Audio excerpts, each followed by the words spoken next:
when a species has arrived and established a permanent population, we cannot eradicate it. Some species are replacing the ecological functions of native species. The Mediterranean is the most invaded sea on Earth. Hundreds of alien species have entered its waters. And many of them are causing severe impacts on the natural ecosystems. Today, many marine protected areas are affected by this threat. They are sentinel sites where we can track these invasions and find possible solutions in collaboration with research bodies and local communities. And local communities, they already started this process of adaptation. To promote the use of the species is a way to adapt to the change. Hello. Hello, everybody. Hello. So Hi.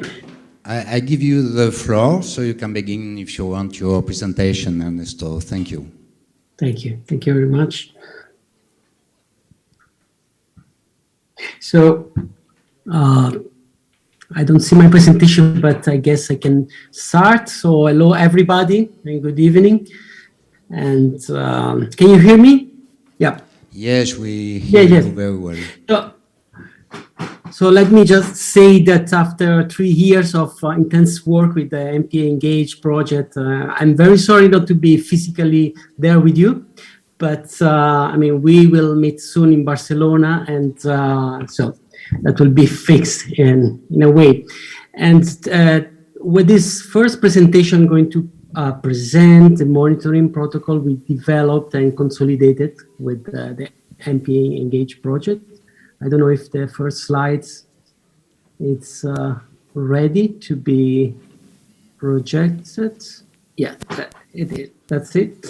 And for me, it's always a pleasure to present the monitoring approach we developed with our project. This has been presented many times in the last 3 years with webinars, seminars, and many training sessions. And so again, this is a strategy that has a much longer history, and that has been now consolidated. And thanks to the participation of many of you, starting from the many marine protected areas, which adopted and tested those tools in the last years, and the protocols have been also discussed within a network of scientists. This is a bit the network that Joaquim was mentioning in its presentation. Next slides, please. And the MPA Engage protocol are simple tools which can be used by Mediterranean MPAs to track the effect of climate change. I don't see the slide moving. If you can move to the second slide, yes. But what are exactly the effects that we are targeting, monitoring? So everybody know that the Mediterranean is a climate change hotspot, 0.83 degrees every decade. And this warming is causing complex changes in the marine ecosystem, but in the Mediterranean area, we are also witnessing a number of clearly visible, let's say, macroscopic impact. Think, for example, to the mass mortalities of many organisms, like gorgonians, corals, mollusks, and we may also consider the rapid shift of biotic communities towards a more thermophilic biota. And this phenomenon is very clear for fish species, but also for a number of invertebrates. Or you can look at the many other examples, such as the increasing success of invasive species of tropical origin, the shifting phenology of reproductive events, the spread of pathogens. All those changes are producing a novel scenario in which we can recognize winners and losers with profound consequences to the ecological system and to the services they provide to our society. So this is not a problem of single MPA, but this is a matter of the entire Mediterranean region. And so it's clear that we need a common strategy to monitor and to respond to those changes. And this is exactly what we have done until today, and with the two projects, the two integrated net project, MPA Adapt and MPA Engage, we started from selecting effective climate change indicators. Next slide, please. Like water temperature, range shift of alien species, temperature sensitive species, episodic events, and so on. And we capitalize the best monitoring experiences available in the Mediterranean area, and we developed a series of standard protocols which provide a very practical and concrete guides to track climate change, climate-related impacts in MPAs. So just consider that each protocol has a focus on a restricted set of simple indicators. It is generally easy to apply and cost-effective, and in some cases it implies the engagement of local communities. This is another added value to our monitoring strategy. 5 of those protocols were already presented and tested 3 years ago, thanks to the MPA Adapt project. And now we have developed a more complete list of tools, providing a stronger and more consolidated strategy to track climate change effect. In the previous slide, all the 11 protocols were illustrated, were short. And so what do I achieve with those protocols? So protocol can be used for 2 main reasons. First, to set a baseline, sometimes reconstructing what happened in the past, historical changes. And then the protocol can be used to track and to quantify the ongoing change, to build historical series.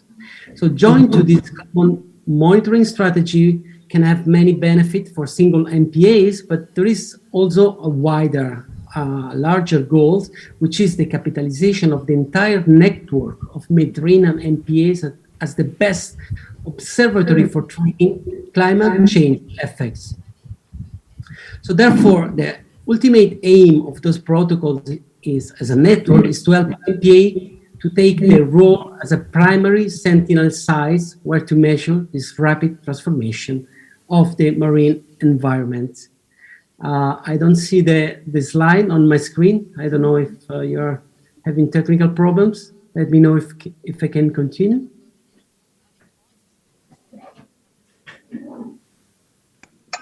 So next slide, please. Okay. It is okay with the next slide? Give me signal, please. Okay. So I don't hear from you. Hello? Yeah, we can hear you, but hello? You cannot see the slides now. No? You see the next slide? I don't see nothing on my screen now. Sorry. Hello, hello. Hello. Yeah, maybe just please wait for the presentation. I'm not hearing for you. Okay. Wait. 1 minute. Yes.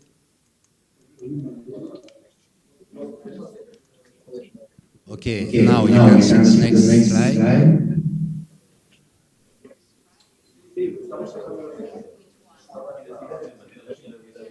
Yeah, we see a slide that is about protocol selection, assessment, map, indicator.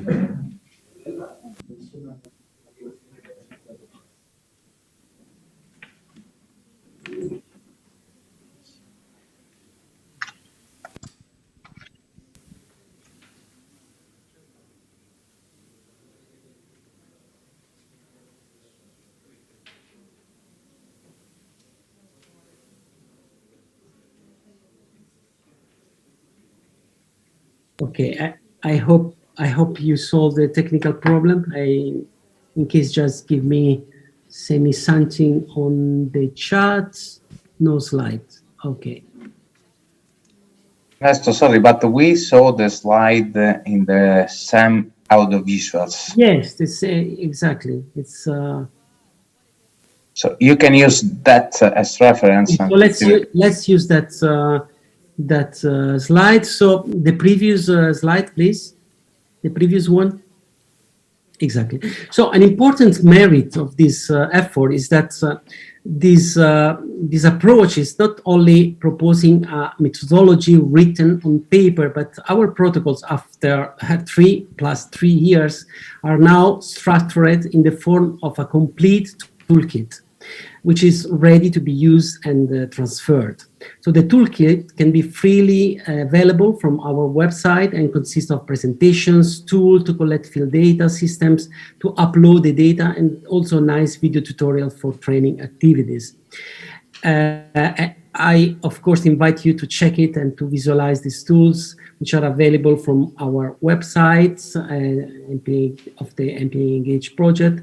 And some of those tools are now also going to be handled by the Temenet platform. Next slide, please. Another important achievement is that all those tools, all the protocols are now completed by a Power BI interface developed to assist MPAs with the final elaboration and visualization of the collected data under a common graphical layout.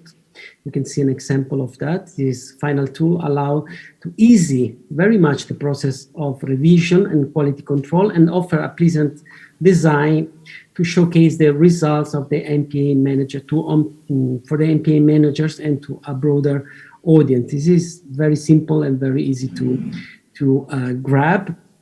So the layout basically consists of a map pointing to the sites where the data was gathered, the main graph with the data of a given indicator, and also an assessment of it when applicable. And so in conclusion, there is the last slide. The entire monitoring process is carefully guided and supported from the data collection to the selection of appropriate indicators up to the final data visualization and assessment, which can be employed for providing management advices or decision. And let me say that if we look at the numbers, next slide, please, we can understand that this strategy, at least for some of the protocol, works pretty well for a number of actions, which are now successful initiative, very well consolidated in the Mediterranean region. And so everybody know that, next slide please, that the basis for harmonized monitoring in the Mediterranean area is currently given by two main strategies promoted by the Barcelona Convention to the IMAP, Integrated Monitoring and Assessment Program, and by, of course, the European Union by the Marine Strategy Framework Directive. Those two regional strategies converge on the same 11 descriptors or ecological objectives that are here represented, as you see by the panel on the right. The point is that until now, climate change has not been deliberately considered by those programs. So we hope that our experience, efforts, consolidated protocols, networks, and toolbox could one day contribute to a common regional monitoring strategy, starting, why not, from any possible integration at the level of both IMAP and Marine Strategy Framework Directive. So that was the last slide. I concluded my presentation, and thank you very much for your attention. Let me close with the last slide. There was a last slide, sorry. The last slide with our slogan, act locally and act local and think Mediterranean, which is also a central pillar of our monitoring philosophy, our network, and our strategy. Thank you very much again for your attention.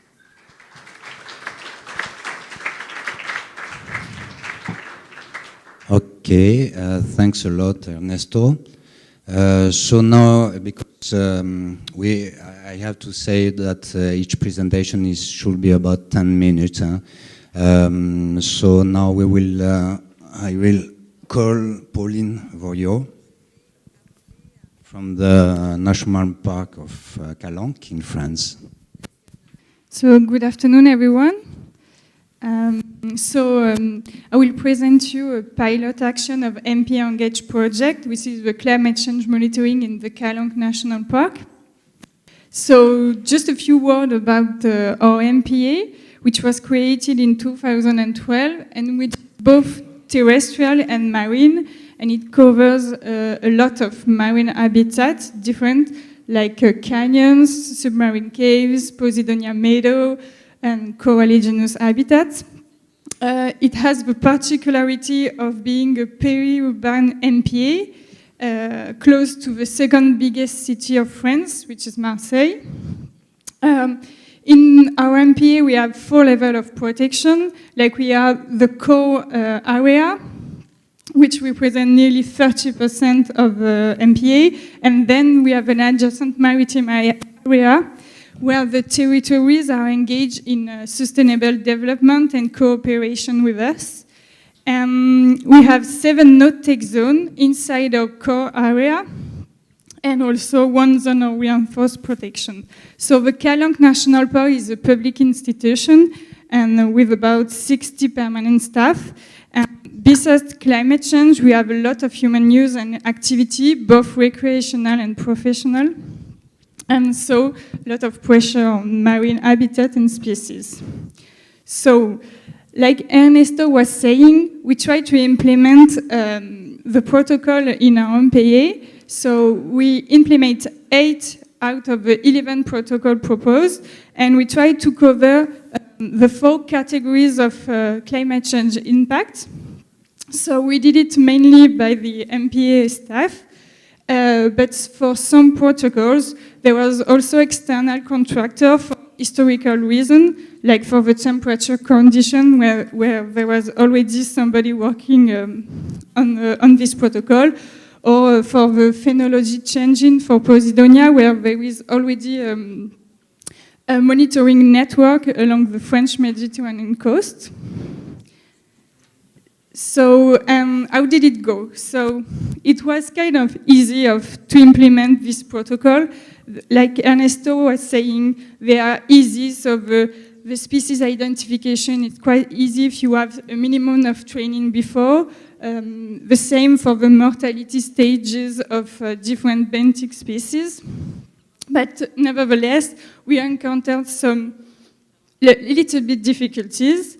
So these are just because of the design of our MPA. So we have a small diving team, and it was sometimes difficult to implement the protocol at the right season with the bad weather, and our staff has also many tasks on the terrestrial part of the MPA.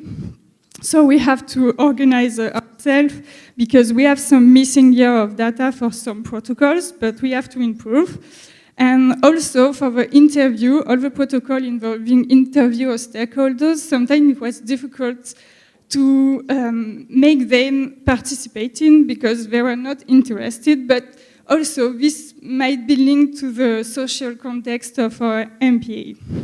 So anyway, we also use the interactive tool designed by the project, and it was also useful and simple to use. You have like a template, which was quite easy to fill in with the data collecting during the protocol, and it gives you like nice results and indicators with this data. And just a word about the protocol we did not apply.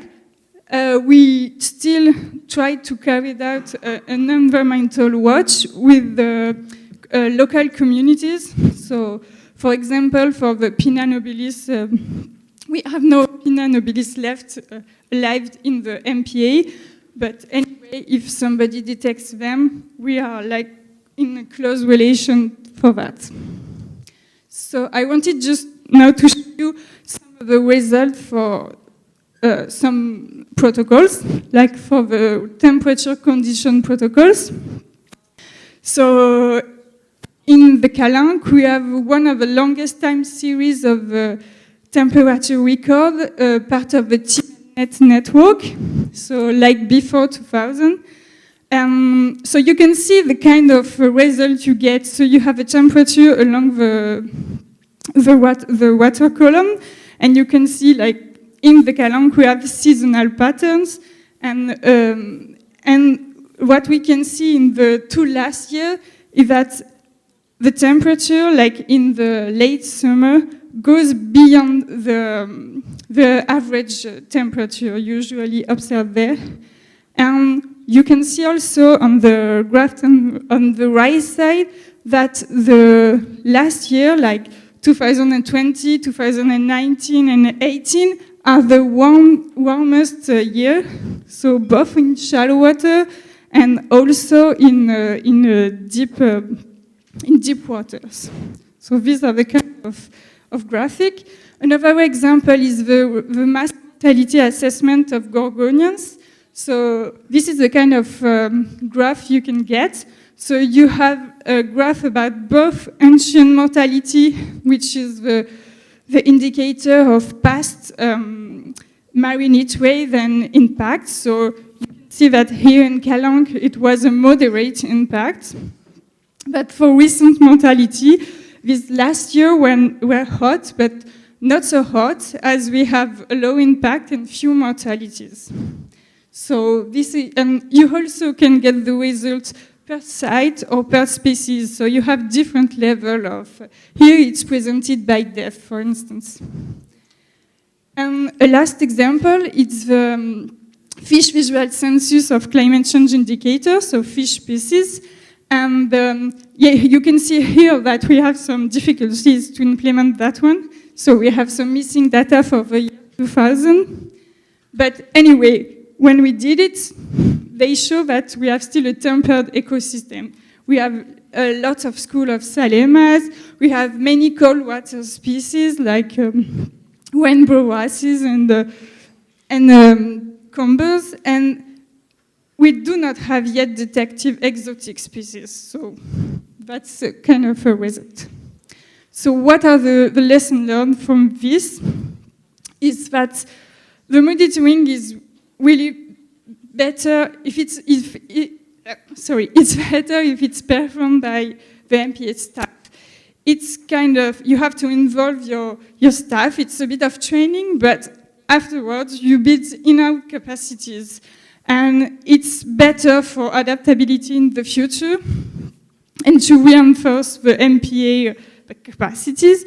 So also the monitoring effort should be really adapted to your MPA, because like in the Calanques, we have a large MPA and we have so many different sites with particularities.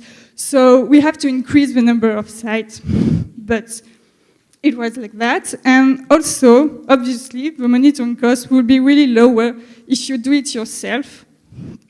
And even though you have to anticipate all the costs, like the preparation, the fieldwork, and the data, the reporting, it's a long-term investment, and it allows you to have, again, this adaptability.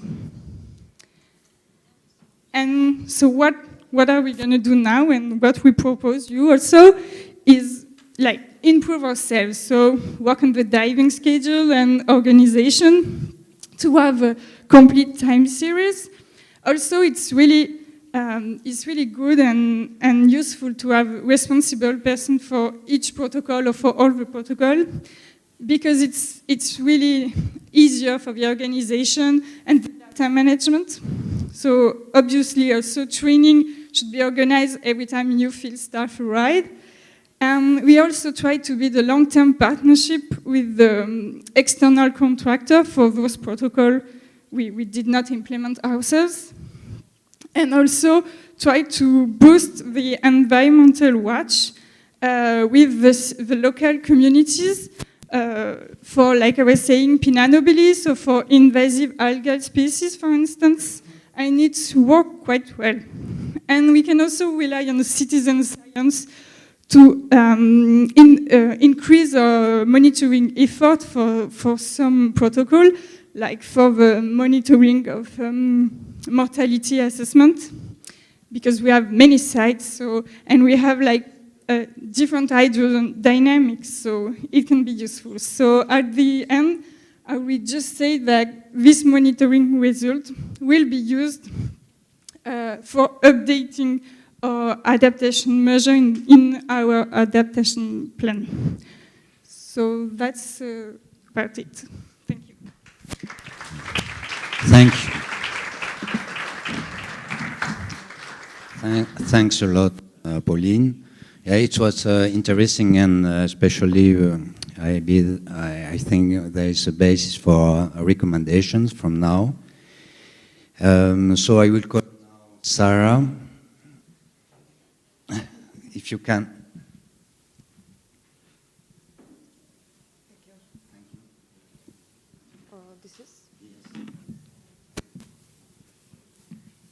Yeah, hello. I'm Sarah. I'm coming from Landscape Park Strunjan. Samanta, my colleague, is not here today, unfortunately, so I will take the word. We are shifting now to another project, to MPA networks, and I will present some of the results that we get from the pilot actions we conducted. So just a few words about our park. We are located in the northeast Adriatic Sea, and we are a public institute that manages the park, and we work as an enforcement authority, so we have also our rangers that perform the surveillance of the park area. We don't cover just the sea, but we have also a land part in the MPA. And it's quite a diverse area, so we have agricultural land, salinas, a small lagoon, the sea cliffs, and also the sea that comprise a sea belt of 200 meters wide and a small bay of Strunjan. So if you look at this map, basically all the polygons that you can see have some kind of protection regimes. We have a really small no-take and no-go zone, which is the orange one. On the open sea, we have a no-take zone. The black zone is a fishery reserve, and in the other parts of the park, fishery is allowed but strongly regulated and confined to just some months in the year. The recreational fishing is prohibited everywhere in the park. But we lack regulation on recreational activities, especially anchoring and motorized navigation, which are allowed practically everywhere outside the no-take zone. Now, I just want to point out two other things on this map that are the polygons, the green polygons. Those are representing Natura 2000 sites that, as you can see, lay just partially inside the MPA. The other are outside.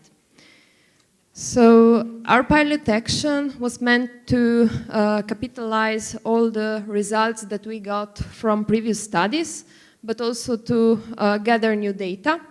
So we worked on three issues, on the fishery, on mobile species, and also on assuring a better conservation status of Natura 2000 habitat types. So in the field of fishery, we signed an agreement with our local fishermen and started to monitoring the fish catch. For mobile species, we started an activity of monitoring with the general purpose to understand if the area of the park, the wider area of the park, is important for those species, and to adapt the management of the MPA with respect to them. We also wanted to identify the necessary protection regimes for the conservation of Natura 2000 sites and to provide a scientific baseline for potential expansion of the MPA. So for the activity on mobile species, we worked with the Slovenian Marine Mammal Society, Morigenos, who performed the monitoring. And together with the new data that were generated within the pilot action, and also older data that were collected from this society for a long period of 18 years, we got this map that you can see on the left. So this is the spatial distribution of sightings of common bottlenose dolphin within 2 kilometers from Landscape Park Strunjan in this period. As you can see, quite many dots, but still, the majority of them are laying outside the border of the MPA, which is not surprising because we are a quite small MPA, and also the majority of waters are really shallow and don't represent optimal habitat for the species. But the wider area turned out to be quite important for the bottlenose dolphins, which are also the only regularly present marine mammal of the Gulf of Trieste. So one of the guidelines that were presented was to expand the border of the MPA in respect to mobile species that together with a stronger protection can a good result for those species. The period for monitoring was really short. We had about 6 months time to perform it, and so the Morigenos, this NGO, performed it in 2 different ways. They made visual monitoring, but also passive acoustic monitoring. And actually, this choice was really good for us because in this short time, almost no sightings were recorded visually. But if you look at the graph that is representing the results of the passive acoustic monitoring, you can see that actually the dolphins were present throughout the whole period of monitoring. So the small size of the MPA, the wider area of the MPA is an important habitat for the population for all life needs. And conservation and regulatory measures need to be implemented are the inclusion of Natura 2000 sites that are lying outside the border, actually inside the MPA perimeter, and the regulation of boat traffic or speed near critical habitats. This map is representing the Adriatic important mammal area. So it was already considered and proposed in IUCN as an important area for marine mammals. We worked on Natura 2000 sites and on an important habitat type, the biogenic formation of Mediterranean stenny coral, which actually lies right outside the border of the MPA, where those yellow circles are. The impacts that affect those habitats are mainly tropicalization, coral bleaching, but also anchoring of leisure boats. All those impacts have already drawn to a 35% decline of the coral cover on the reef. And we conducted some surveys on the activities that are performed on the Natura 2000 sites, and turned out that the anchoring is mainly because of the recreational fishing that is performed on the area. So we have past data, we also have new data, and what to do with them. We want to use them in a way to enlarge the MPA, which now it's quite a right timing due to the global targets, but also because Slovenia adopted the Marine Spatial Plan, where the enlargement of the MPAs is already included. So we have a good basis. But we know that this is that we need to go with an inclusive approach. So we already started to work with national and local stakeholders, and we have a workshop recently with maritime administration, the police, the ministry, university, also tourist organizations were invited, other protected areas, fisheries inspectors, EU-SAR facilitating points. And I have to say that they were all quite, the proposal of the extension were quite well received by the public. And the only comments were related to how to enforce a control over a wider area. So just really briefly, it's not working. So this is the current state of the MPA, and we propose an enlargement of 57% on the sea in order to include those 2 Natura 2000 sites in total inside the MPA. The research data addressed the importance for the wider MPA area for mobile species, include cumulative impacts on the MPA, and provided also solid evidence to initiate this process of expansion of the MPA. It is not just about widening the MPA. We also need to go in a zonation, in a new zonation of the MPA that addresses wider and multiple threats to marine biodiversity. But we have also to consider that mobile species require the adoption of ecosystem management measures that goes beyond the boundaries of the MPA. This is it. Thanks a lot, Sarah. So now we will speak to the training inputs of the pilot action of networks program. This is, in fact, it was implemented in the framework of MedPan network, but it's a kind of story. There is a story behind this. This story is about the managers.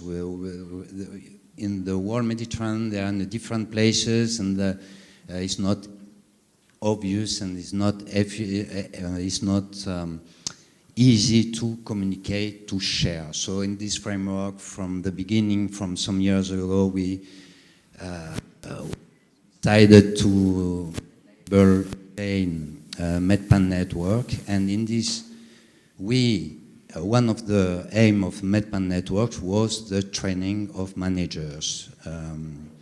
This training is something that will allow in the future to maybe be able to adapt to changes that are so quick. In the framework of network project, we have 5, if you want, centers, but thematic topics are about species and habitat, and especially about mobile species in Port-Cros for cetaceans and in Zakynthos for sea turtles. Also in Kiriat Islands for sea turtle. And in Gokova in Turkey is about small scale fisheries. And in Brioni in Croatia, it's about financing. So those were not established from one day to the other. It was the result of work groups. Those work groups was with some MPA managers, but not only, with scientists also, and different stakeholders that are involved. So in the end, we managed to, even if the last 3 years were very complicated, because when you are speaking about training, we are very often we are thinking that we have to meet and we have to share our experience, but the last 2 or 3 years were, you know why, were very complicated. But in any case, we managed. As you can see, it was not so easy, 9 October 20. So you understand that it was in the middle of the crisis. But still, we managed to have one training station in Port-Cros. with a few participants, but still it was 65 requests to participate. So it means also that in such a training you need to be on the field and to have a boat, and so that's why you have to limit the number of participants. This was quite successful. It was also to give an answer to the managers, what they have to consider regarding cetaceans. I have to mention also that very often, because they are mobile species, and it was mentioned in one way in the previous presentation, but they are mobile species, and sometimes they are in your protected area, sometimes they are not. So it doesn't mean that because they are not, you are not interested. If they are around, you are also involved. So you can contribute, because if you know about management issues, you can contribute for areas that are not protected, around, of course, in the vicinity of your MPA. Regarding the sea turtles, this was due to be held in Zakynthos twice. So because of COVID crisis, we decided to split it in one that will be online, and it was held online. So it was about mainly sea turtles biology and whatever we could speak about without to be all together. But this is a module. In a module, it means there is a kit, there is a presentation, there are some exercises to do and to feel. So it's quite dynamic. It's not just to listen to somebody, but to participate and to also what is very important for managers is to make questions and to ask what can I do? I have this in my protected area. I'm not sure, maybe there are some turtles or maybe not. So this is how to identify, and there is a very, I believe, useful guide now that you can find online about sea turtles monitoring. And this was created in with this logical that it will be useful for managers. So this is something that you can also consult online. In this case, we had a lot of participants, candidates, let's say. They wanted to participate, but still online it was possible to have more people. But it's also a concept to consider that you can mix the in-person and also online, the virtual, because even for training. So in the end, we managed 1 month ago, let's say, to make it and to have this training that was specific in the field. So it was mainly about the marine area, because very often when we were speaking about sea turtles, we are considering it's kind of tradition, but it's not the real life. We are considering the nesting areas, but nesting areas are a very small part of their life cycle. So in this case, we focused on the marine area, on the monitoring, and also identifying also the habitats that they are using, because in our case they are not foraging really, but some of them, the males, in some cases they are feeding. But it was a way to have this in the field training.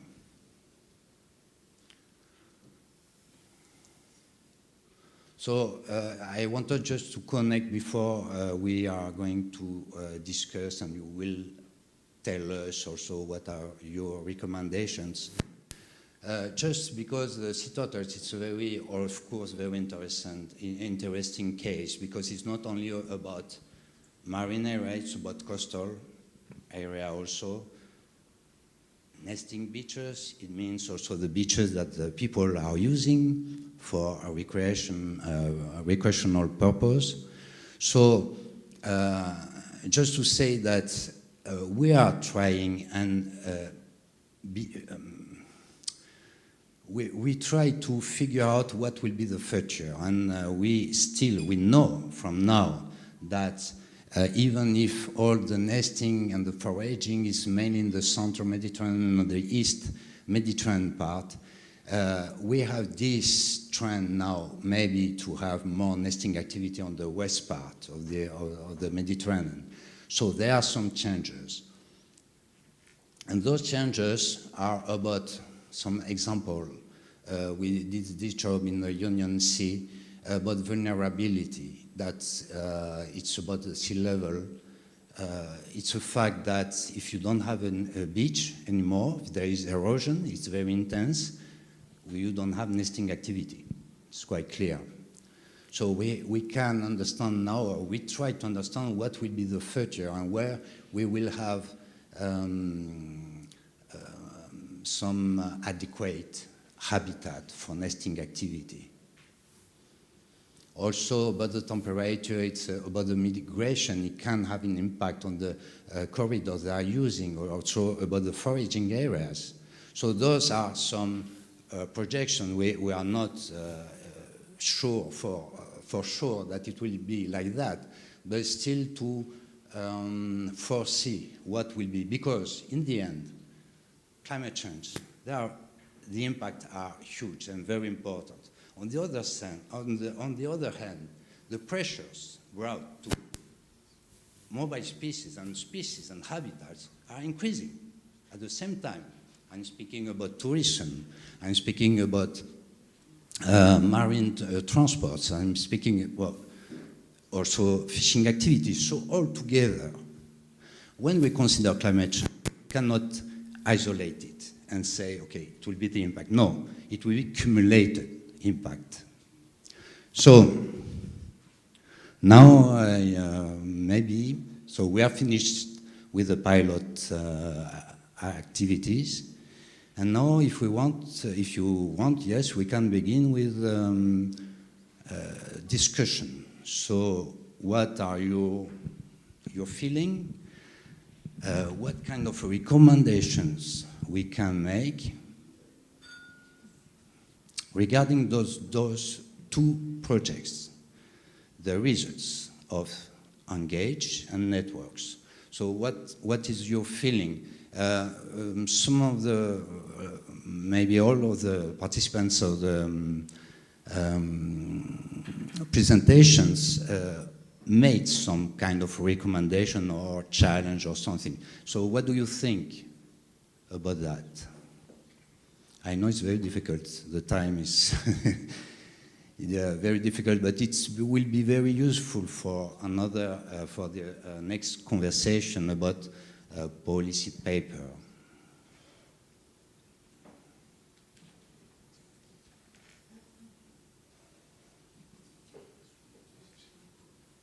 What will be the next steps, according to you, regarding our effort, common effort on those aspects?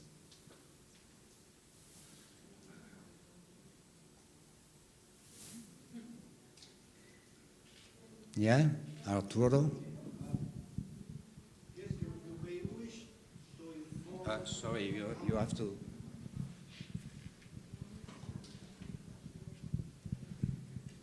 Thank you, Laurent. You may wish to inform the national governments when now there's this commitment for the 30% surface for 2030, that this enlargement of protected areas could be based on these important marine turtle areas and important marine mammal areas and important bird areas, which are already identified in the Mediterranean.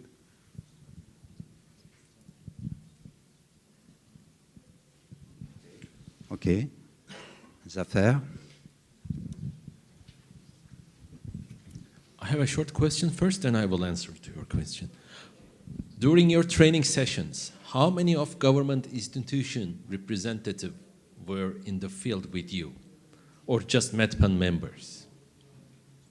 So you mean that the During trainees... during those trainings, were there any government officials with you? No, the trainees were from institutions, okay, from governmental institutions. Yeah. Anyway, what do you mean? Do you mean some people? Yes. The next step should be, you should invite some of the ministerial persons, people, to the training of METPAN, right? So they could see the network, who is coming from where, how many countries are attending to your trainings, and they see how serious network is going on, how great effort you are putting in, right? Including climate change effect, all those other impacts. Then they notice that, hey, there's something going in Zakynthos that we could cover it for whole Greece or all for the rest of the Mediterranean. It is same thing for the, the training of small-scale fishery in Gökova. There were great people from the network. It was an amazing, training, but there were no government officials. So later, when we are discussing about all those issues to the upper level, you're asking, what is the next level? Yeah. The next level should be, we should include all the ministerial people, officials, in all the related trainings of METPAN, right? They should be there. They should see in what we have been doing so far, how far we are progressed beyond their imagination. Because later, when you go to the talk with the government, they have no idea what's happening. Yeah. Same thing for us. When we are discussing the issues to be, officially declared new zones or new regulations on fisheries, they have no idea what's happening during the METPAN trainings or during the METPAN meetings. So I think the next step should be including the government officials more into the training. Yes, or at least afterward to really inform them, because it's also something that you have to promote. Also, I consider that there are some of the trainees are civil servants, okay? So they are supposed also to make this information going up. It's not something that should remain at the level of the management authority, but also at the national level, at the ministry. So it's something that we can improve also in the functioning, yes. Yes. Hi, Laurent. Hello, everybody. My name is Martina Hermat. I'm coming from Brioni National Park from Croatia. We took part in MPA Networks project. And I would like to add something regarding this discussion. So first, I would like to say that our associate partner was the Ministry of Economy and Sustainable Development, the Institute of Nature Protection and Environment, and they knew the projects from the beginning. Also, we worked on the networking of MPAs in Croatia, and they were involved. They didn't want to sign and to be part of the network. However, they also undertake the trainings that were organized as part of our network. And regarding this policy paper, we had some 10 days ago in Zagreb, the national conference of this project, where we proposed this policy paper. We presented it to various institutions. Among them was the ministry, and we had some feedbacks also for METPAN. One of the feedback was to include more seabirds.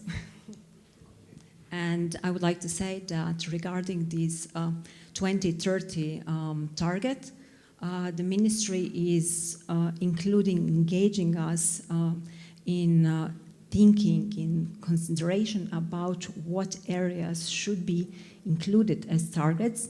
We are struggling with the 10%, this is the truth, but regarding the 30%, a vast area should be dedicated to mobile species, and among them also seabirds and for cetaceans. Thank you.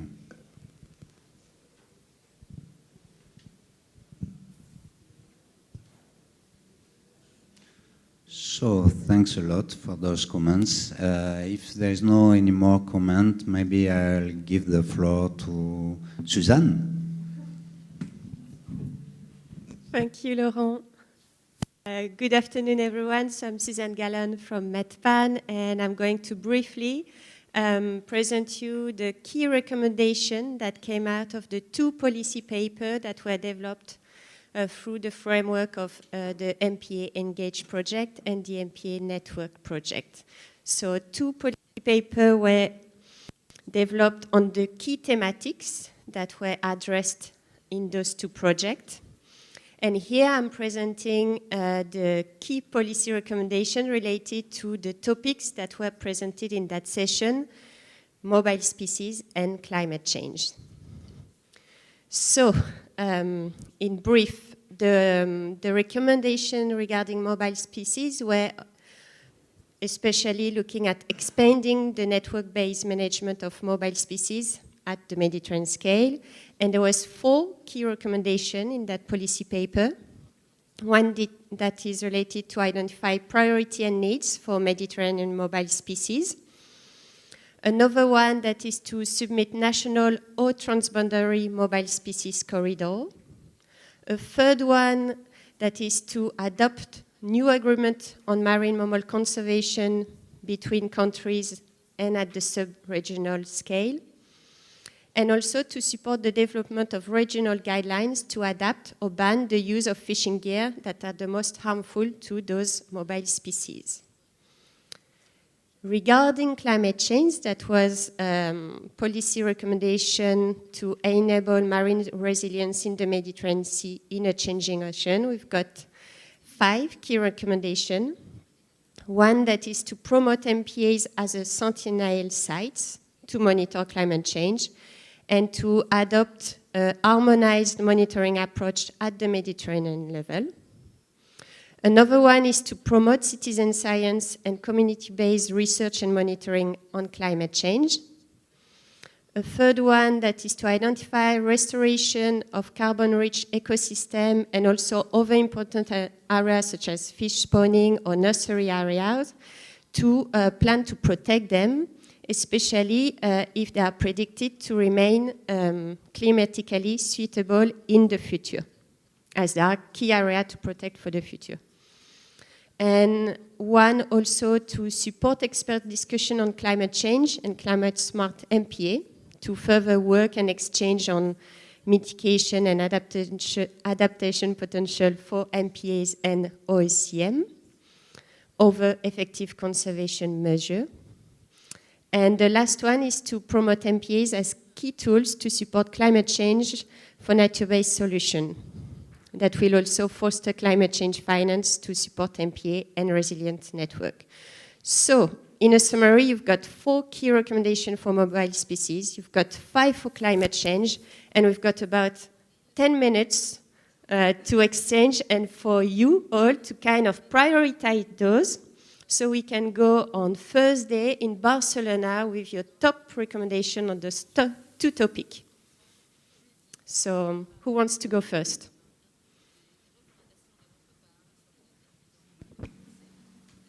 And there's no right or wrong answer. It's what are your needs, what talks to you.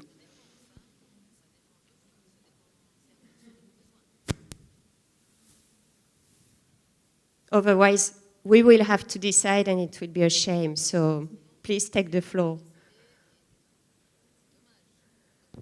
And it's not only about prioritization. If you think there are key important things that are missing, especially those of you that make some pilot action, if you think there are something missing or things you want to add, I guess it's not only about prioritization, so don't hesitate to take the floor before the coffee break.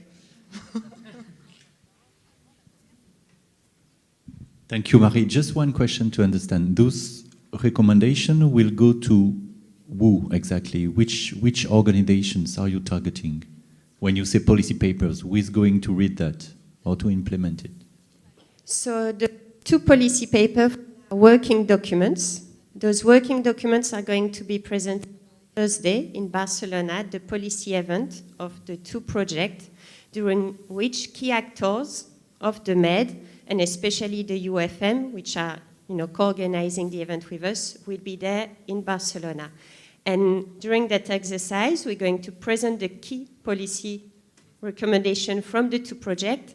And so if there's some that are a priority for you on this topic, or as Marie said, if there's some that are missing effectively, please let us know, because those are the ones that we're going to present to those of you who will be there on Thursday, but especially the ones that are not here today, but have been specifically invited to the policy event on Thursday. Marie?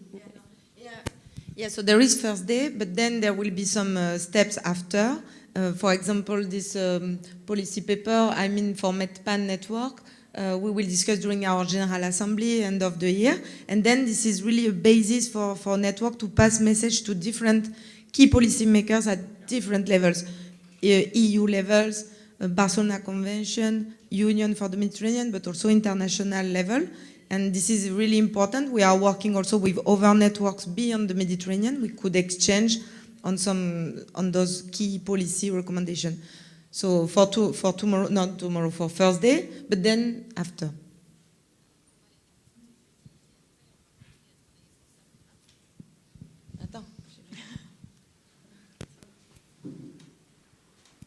Thank you. Good afternoon. My name is Elena Ojea. I come from the University of Vigo in Spain. I work in MPA Engage, doing the vulnerability assessments. I am not completely sure I understand the whole objective, but I'm sure I will during these days. But at first glance, what I'm noticing is that these two things are treated as separate, and we have seen just in this session how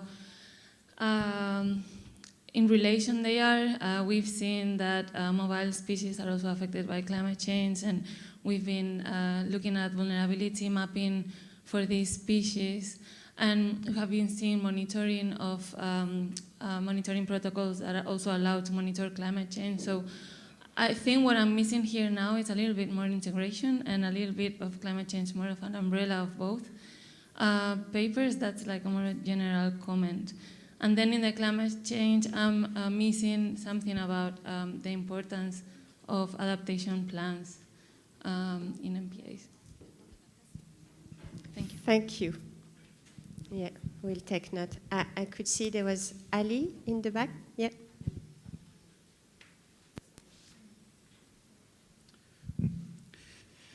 Ali Badreddine, Port-Cros Nature Reserve. In fact, mobile species, climate change, perfect. What about benthic species? So important also to take into consideration some like species. And important ecosystem like vermitid reefs, Cystosera forest, collagenous assemblages. They should be taken also into consideration, I think. Concerning climate change, non-indigenous species, to give a priority for some species also, as we saw, and Ernesto talked about it. So in some MPAs, especially in the Eastern Mediterranean part, we have some non-indigenous species very dangerous, and we cannot deal with them, even within an MPA. So when we say MPA, it's not mean like these non-indigenous species don't come to this MPA, no. They are more than other area, to be like, to talk scientific part, because they have this kind of food for them. And within the MPA, it's more, so. And also a small comment about all these policy papers. It is important to focus on something we call a twinning program, especially for the MPA in the Eastern Mediterranean. They are always like neglected sometimes. But in general, this kind of twinning program are so important because in Port-Cros Nature Reserve, we're trying to establish this kind of twinning program with the MPA of Gekova, Parc de Camargue in France, also Medes Island in Spain. So for us, it's so important to have this kind of exchange and especially focusing on capacity building. So for us, this kind of twinning program are also important. So what I propose also to put this as a priority somewhere. And of course, we cannot neglect it like some important ecosystem, like say benthic or something like this. So thank you. Thank you, Ali. So yeah, for sure, there's not all the key habitat or species there because it was really related to the two projects and the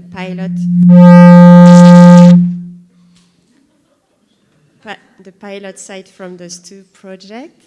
Regarding invasive species, would you have a key recommendation regarding that topic? Is it capacity building? Is it some kind of regional scale action that is needed for invasive species? Is it like better use of invasive species in product? Is there a specific, way that you would recommend addressing that issue that is, as you say, related to climate change?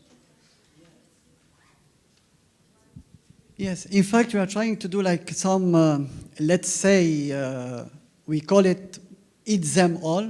So we are trying to like deal with fishermen so they can fish this kind of species. Let's say, for example, for the lionfish and for the Diadema setosum, the sea urchin with long spin, we have it a lot and it can be eaten. So we are focusing on this kind of focus with fishermen to say to them, let's go this.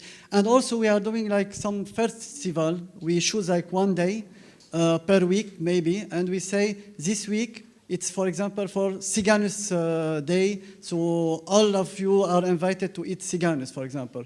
So this kind of thing, yeah. Also for the capacity building, it's like working more with fishermen and not local, because fishermen are always on the sea, so they are the eye of the researcher in general. This is why we are focusing, and we are doing monitoring, of course, because we have like some jellyfish, we have like some bloom, let's say the Ropilema nomadica. It's coming to the occidental part, I'm sure. It's like blooming in this period in the eastern part. So we are trying to like follow up the change of the temperature. Also the thermocline is changing in the eastern. So this kind of thing is so important. Yeah. Thanks a lot, Nadas. Really useful. Merci. Kim and Romain. Yeah, I see. Yes, I'm Joaquim Garrabou. I'm a scientist in the Institute of Marine Science in Barcelona, and I'm the coordinator of MPA Engage. Just to reassure Ali, Recording the monitoring stopped. protocols that we presented, some of the target of Recording the in ecosystem progress. are the coralligenous, are the fishes, are the invasive species. So here we didn't detail exactly all the things that are in here, but the idea is that this kind of harmonized monitoring toolbox that are providing is cost-effective and is providing not the full information that we need, but the right information, as Pauline has clearly shown, I think, in her presentation, that we provide the indicators on about what is the status regarding this effect in my marine protected area, right? So this is what we try to do, and of course we couldn't go through all the specific protocols, but be reassured that we try to cover the different ecosystems, important key habitats in the Mediterranean. Thank you. Thank you, Kim. Thank you. I'm Romain Renoux, so I work for the Med Fund, which is an environmental fund dedicated to support marine protected areas in the Med Sea. And I think that there is one thing that really catch my eyes during your presentation, Laurent. It's the map that you showing the connectivity and the connection between the different shores of the Mediterranean Sea. And Ali, you are highlighting the fact that sometimes the country from the other side of the Mediterranean Sea do not benefit from any action, and which is not really the case, actually. So thanks for your reply. But maybe this is something that should be highlighted here in the policy, is that the Mediterranean Sea is a large marine ecosystem. This is one ecosystem. And if we want to do something for mobile species, we have to act at a regional scale and not only on the European side of the Mediterranean Sea. So I think this is something that some stakeholders, as European Union, for example, should learn more. So that's why I was asking about who is concerning by those policy papers, because sometimes we can be a little bit frustrated when we see so much efforts that are made on the north part of the Mediterranean Sea compares to the south or the east part. So there is something that should be highlighted about this issue here, I guess. So that's mobile species, climate change. In fact, it tackles all the subjects.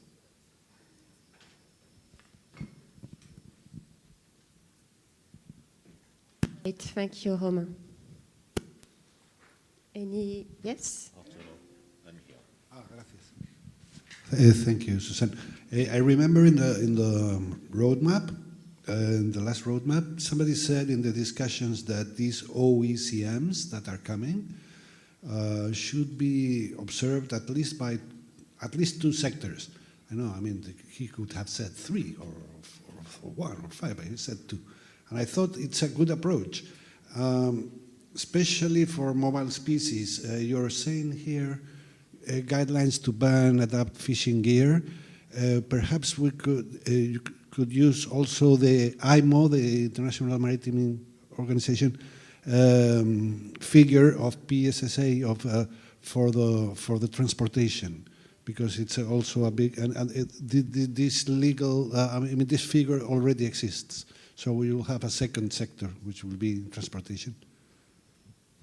Thank you, Arturo, and it's really in link also with what Romain said about acting at the Mediterranean level, and IMO is a key organization to involve for mobile species to identify this key area that may have the right tool, as you mentioned, PSSA, for some marine mammals.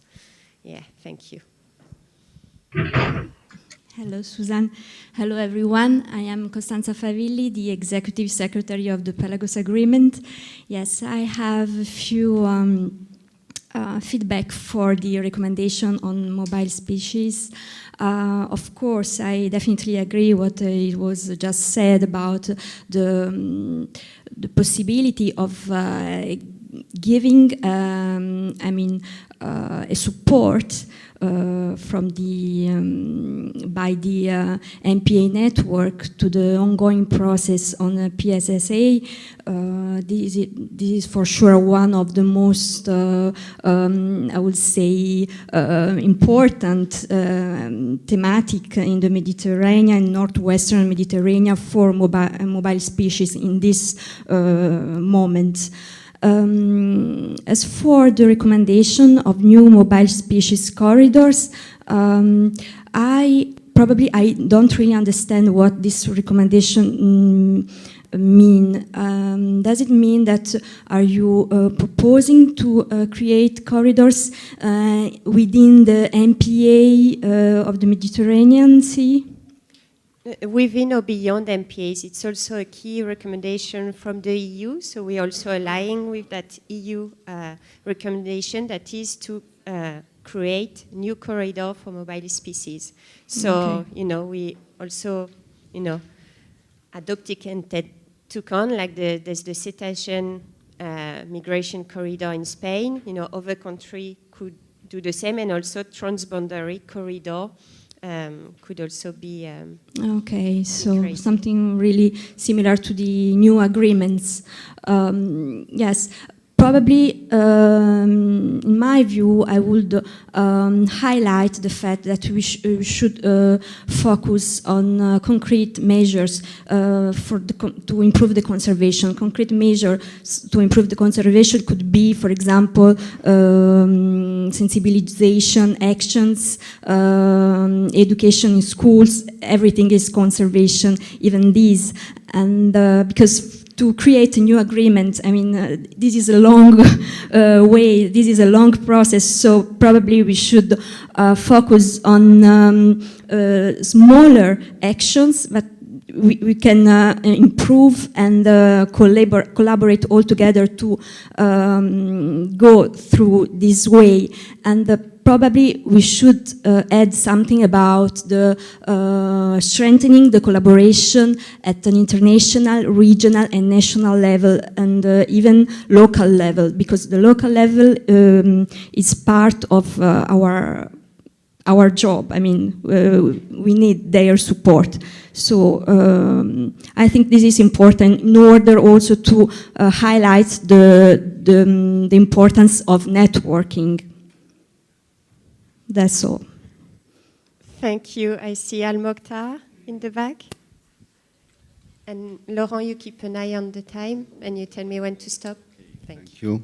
I'm Al-Mokhtar Saeed, Director of Environment and Sustainable Development Department at National Council for Human Rights in Libya. I'm talking about mobile species, and we know as well there are an interaction between fishes and all mobile species, and this is really it's a big challenge. So I think we should have a recommendation for that, how we can do with them. Maybe we have, like what Ali he said, that we have an exchange visit between fisheries and fishermen everywhere in the Mediterranean, or we have some awareness for them, because this is really a big challenge for the mobile species in general. Thank you. Thank you, Al-Mokhtar. Jorge? Well, it's not exactly about one of these two topics, but we have talked about today about alien species in the first video about the use of alien species. And I think there should be, I'm thinking about Spain and what we think, we heard about other countries. There will be good to have any recommendation for politicians or something like this about the possible use of invasive species, because depending on the legislation, it can be something very, very dangerous, I think. For example, here in Spain, if you declare invasive species, any plant or animal, you cannot use it. You cannot fish it.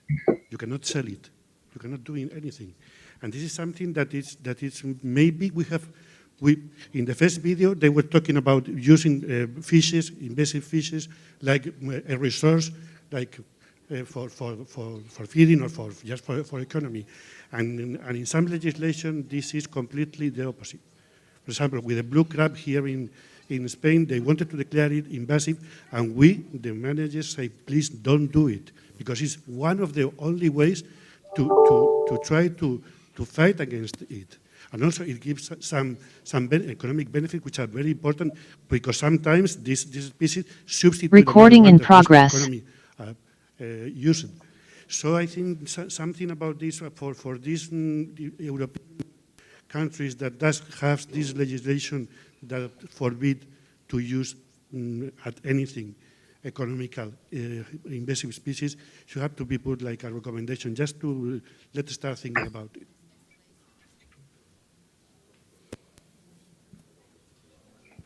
Yes, I would like to add also that we should use also this approach that is a precautionary principle, because it's mentioned, you know, that in the Marine Spatial Planning Directive.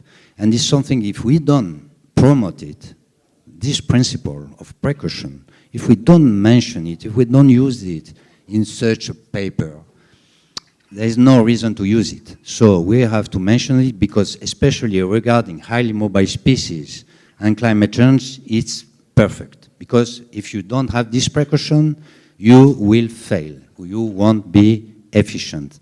So you have to apply some principles. And those principles also should consider that within the states, the ministries should also be cooperating. And it's not possible to have a law on one hand from the Ministry of the Environment that will be with this principle of precaution, but on the other hand, we will have another ministry that will take exactly the opposite decision. So this is something that also that inside the states, it should be coherent, the policy about climate change, about how to handle or how to tackle this issue. So if there is no other comment, I would like to thank you a lot for participating. And now it will be a coffee break and until 4:30. Okay, thanks a lot.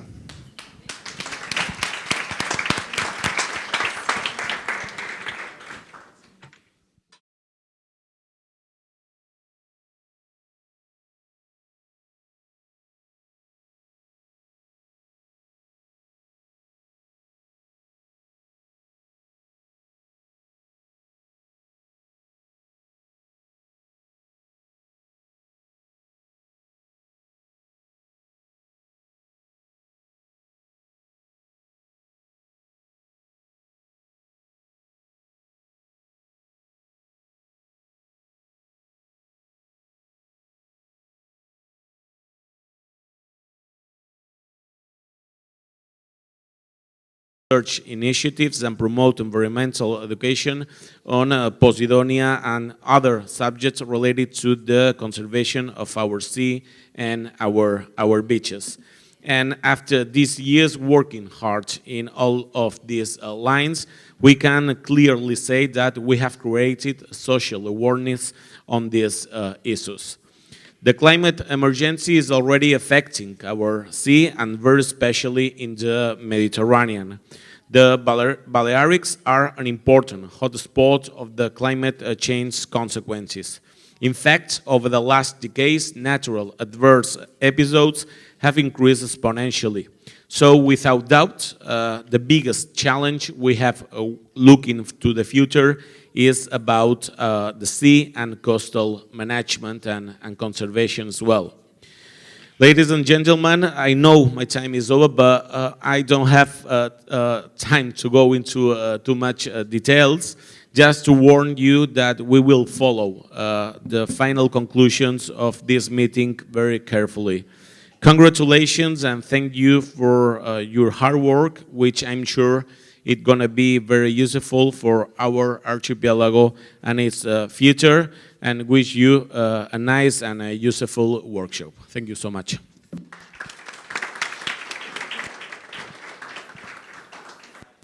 Thanks very much. Thank you very much, Miquel, for your words. Now it's my turn to welcome you again. For those who I haven't met yet today at the boat, welcome again to Mallorca. I am the director of Marillas Foundation. For those who don't know the Marillas Foundation, this is a relatively new organization. It was established 5 years ago in the Balearics, and our mission is to help transform these islands into a world reference of marine conservation. And this ambition is an ambition which is shared not only by us, but by many sectors of the Balearic society. And I hope that many of you in the different corners of the Mediterranean will also have this ambition, that your location becomes a world reference of marine conservation, because they are not exclusive goals. I met, last time I was in a panel with the minister, with Miquel. We were in Marsella, and he told me that I was like a salesman because I was all the time handing these mini wildlife mini guides. And you know what? He's right, because I'm going to talk to you about this. Those of you who were not on the boat, remember, you have these wildlife mini guides with fish of the Balearic Sea here in the front, and you can take one as a little gift so that you can recognize the fish in the Balearic waters and also in your coastal areas, because most of them are the same. Before I forget, I would like to say that today, apart from all the conversations, we are opening an exhibition of underwater photography, which is the MARE initiative. MARE is a collaborative initiative, and the coordinator of MARE is sitting over there. Sarah, where are you, Sarah? Can you wave at people? Sarah is hiding. Sarah is over there. Good. MARE is an underwater photography initiative, and the goal of this initiative is to reveal the beauty that hides beneath the seas.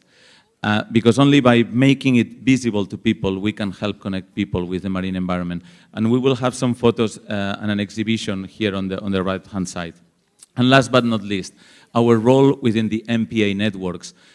It's been a pleasure to be involved in this project, to work with many of you as partners. Our role within the project has been to apply the natural capital accounting, which we will tell you more about. And we showed some positive results to explain basically that investing in marine conservation, investing in marine protected areas makes economic sense. And the other activity that we led was about getting MPA managers to work closely and collaborate more with each other at the Spanish level. We organized a series of webinars, which were very well attended, which we hope will be the seed that will help establish and catalyze the Spanish network of marine protected areas, which is something that the Spanish government has been promising to launch soon, and we can organize similar ones as well in the Balearics. Thank you very much, and I'll hand the micro to Puri Canals. Thank you, Aniol.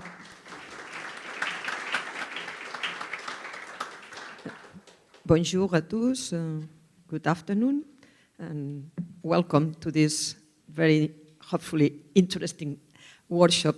But first of all, I want to especially thank the Balearic government and Marillas for the great support in the organization of this meeting here in Palma, which is always a pleasure for us to come back to Palma. So we had an experience a few years ago with a workshop of MedPan at this same room, and we are now enjoying again the possibility to be here. And well, I think most of you were this morning in the little field visit, that this is a nice way to start to reconnect ourselves informally, but also to connect with the sea, with our target, with the ecosystems. We could see even some little Posidonia in the area we were swimming.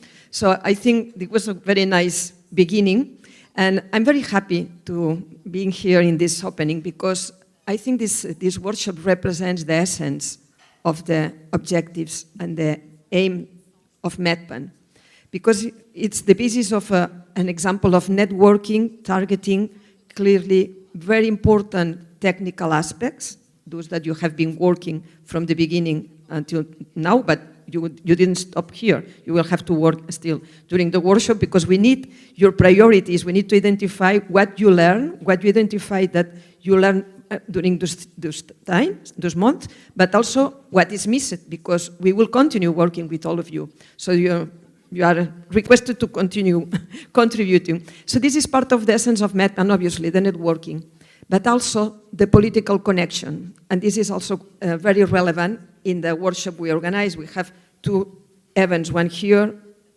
for technical discussions, but followed by another one with political objectives. So how to influence decision makers. Not all the regional ministers have the same commitment as here in the Balearic Islands. So we need still to pass this kind of messages to policymakers, and in order to them to understand the importance of taking the right decisions for the marine protection.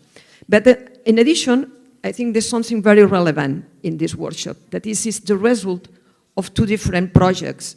Not the result, the joining forces that from two different processes that have the same objectives, but looking at from different topics. And it shows that, for instance, in this case, both are Interreg projects, so that it shows that the value of working together. So we have the European funds, that's great, but if you work isolately, the impact of using those funds is going to be very, very limited. But when we are able to share and to merge the conclusions, the debates, probably we will have more than the addition of two projects. We will have something else of great value. And we really hope that those results will really be applied by MedPan, but also by each of you as representatives of different MPAs, different institutions, in your daily basis, looking at the technical aspects, but also inspiring you to be more effective in influencing the policymakers in your environment. So that's the main aim of this. So just to say that, for instance, for MedPan, you know that our main framework for the policy is the Mediterranean Roadmap for Marine Protected Areas that we update a few months ago in Monaco. Most of you were there or participate by the means of the virtual events. But this is not the only, let's say, the only element or MedPan to work on policy. We also commit to organize or to develop collegially with other partners a policy paper, and this is part of the results of the work we did with this project, and is something that will guide our future actions to really be more effective when we are really approaching the policymakers. So, and additionally, in terms of time, it's a very good moment because we have the Union for the Mediterranean Blue Finance Conference coming soon. We have the UN Ocean Conference in Lisbon. MedPan, with other networks, is organizing an event that is in the program of the UN, so about networks of managers and the importance of those networks of managers. And we really want to put this networking dimension with the professional people of the management and other stakeholders in the middle of this space that we have today almost empty, which is the space between the decisions of the international conventions, the Convention on Biological Diversity, Convention on Climate Change, many others, and the ground action you develop in your MPAs. This huge gap needs to be filled with collective intelligence, with cooperation, with passion, but also with a lot of knowledge. So the projects we are concluding today brings scientific knowledge, brings experience. It shows the value of sharing this knowledge and this experience, and it helps to put some steps in this intermediate space between the great decisions, the national implementation of these decisions, and the ground action. So I hope that you will take advantage of this, and you will feel that every time you take care of your Coralligenus, your Posidonia, this species of the other one, you really realize that you are contributing to the great objectives for the ocean at the planet level, but are contributing to bring the value of nature conservation, of ocean conservation to your community.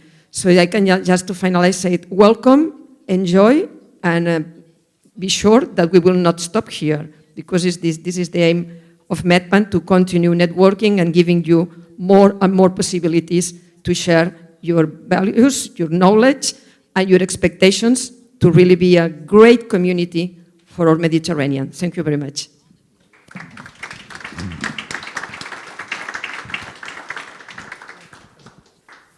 Hello, good afternoon, and I'm going to start by giving thank you for all the people from the MedPan team and the CSIC and the MPA Engage people team that has been working really hard to be here, and hopefully it's going to be really a nice event.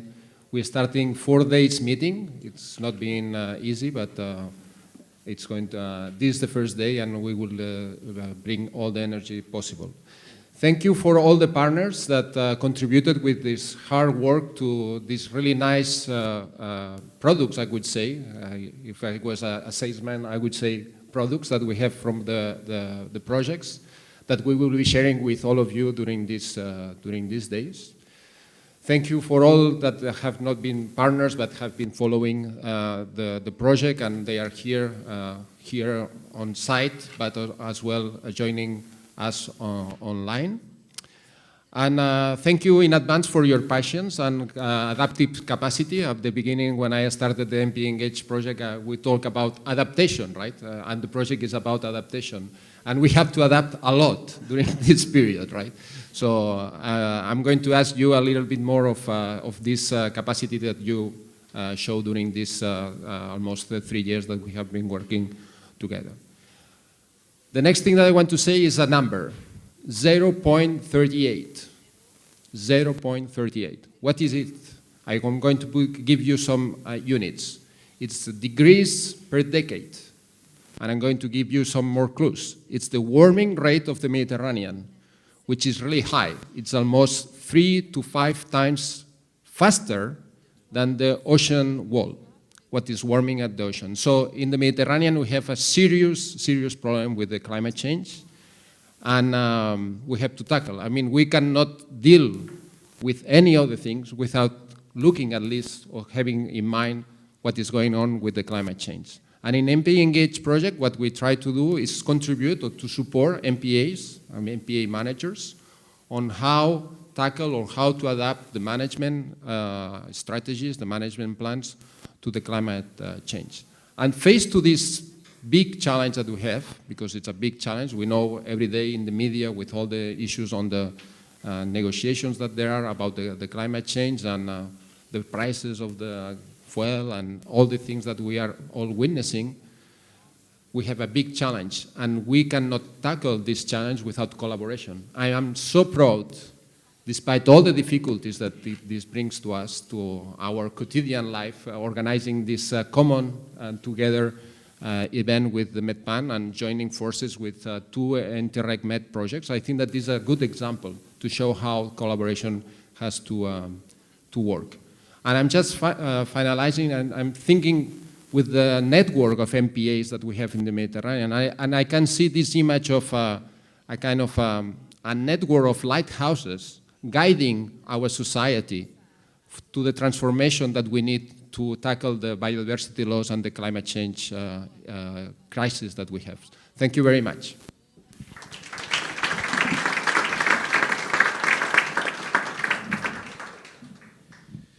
Okay, that's also, we'll start with the first workshop now. I don't know who is placing us on stage.